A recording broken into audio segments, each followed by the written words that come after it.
you just know the designers have said, can it be green? And can it have a mouth that could be used for sifting krill? And can the bonnet be 9 miles long? And can it have bits of the Battlestar Galactica in its gills? The bosses obviously thought they're being idiotic. But to keep them sweet, they let them get on with it. The Upshot is a car that only really appeals to those who have a mental age of 8. And that's me and every other man. It even makes a childish noise. It's just brilliant.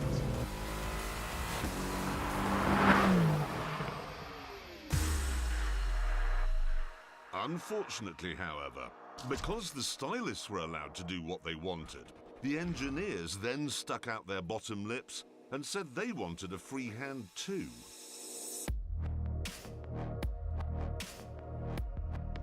The trouble is that unlike car stylists who are flamboyant and usually drunk, car engineers tend to be very sensible. You can tell this just by looking at their trousers.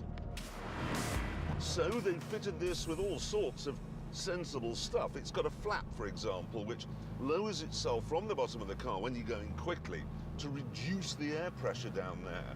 And that literally sucks the car into the tarmac, giving you more grip. Then there's the traction control, which you can turn off using this button here. And then you can decide how off you'd like it to be using this piece of Lego here. You turn it that way and it's really very off indeed. And then you swivel it round and now it's only slightly off. I never knew off was a variable thing, but there you go. Other things? Well, the body's made from carbon fibre and titanium and magnesium to make it light. And it's got 2 Venturi tunnels at the back and short gearing and 4-wheel steering. There's so much techie stuff on the GTR, in fact, that it is really very fast and extremely well sorted out.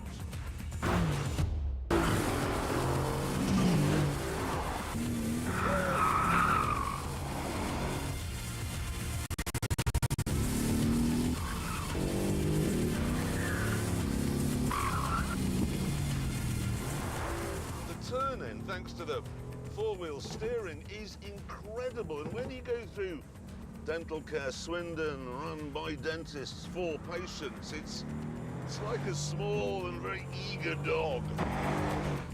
Then you've got the gearbox, which I think was designed by Mystic Meg, because it always seems to know what's going to happen next. It is uncanny. But the best thing is the braking. You ready? Watch this.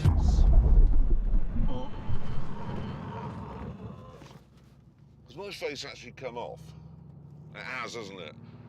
Small wonder then that the GTR holds the lap record for rear-wheel drive cars at the Nürburgring. And that is its problem. Because AMG Mercs aren't really supposed to set lap records. They're not supposed to be particularly fast.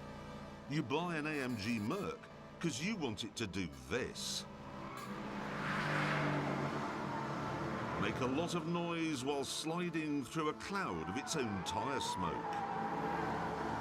In an AMG Merc, you don't want to go round a corner crisply at 150. You want to go round smiling and sideways at about 27.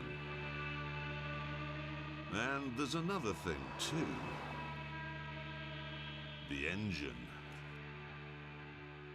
It's a twin-turbocharged V8 which produces 577 horsepower, and that's a lot. But exactly the same engine in an E-Class saloon produces more than 600 horsepower. So why not use that engine in here?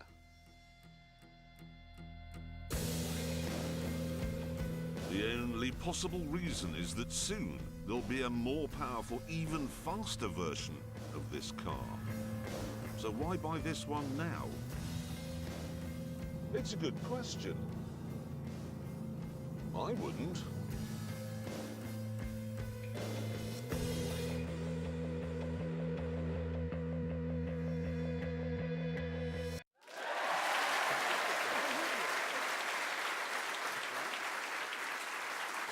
So who would buy a car like that?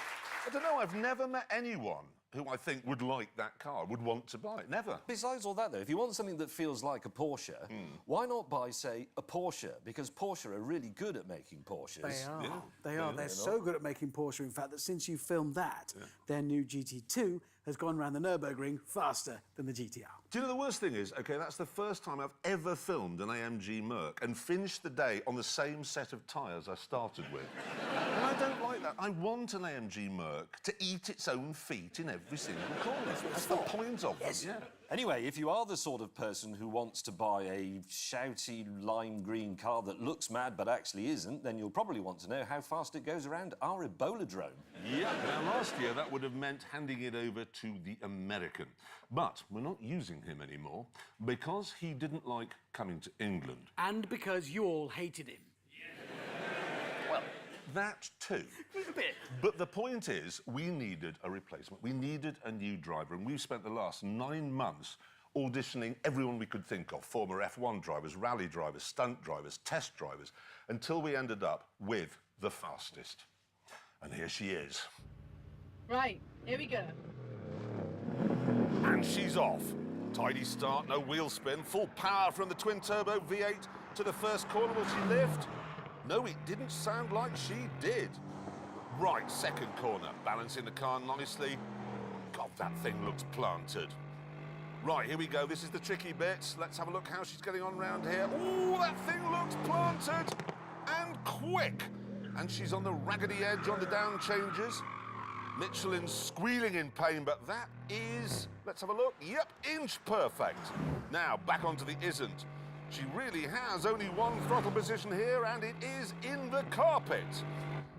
OK, lifting now and into the old lady's house complex. Working the low-speed grip through there. Yep, and back on the gas for the bumpy run to substation. Showing no mercy down there. Leaving the braking nice and late. Tidy line through the second to last corner. Just field of sheep to go. Really on it through there and across the line.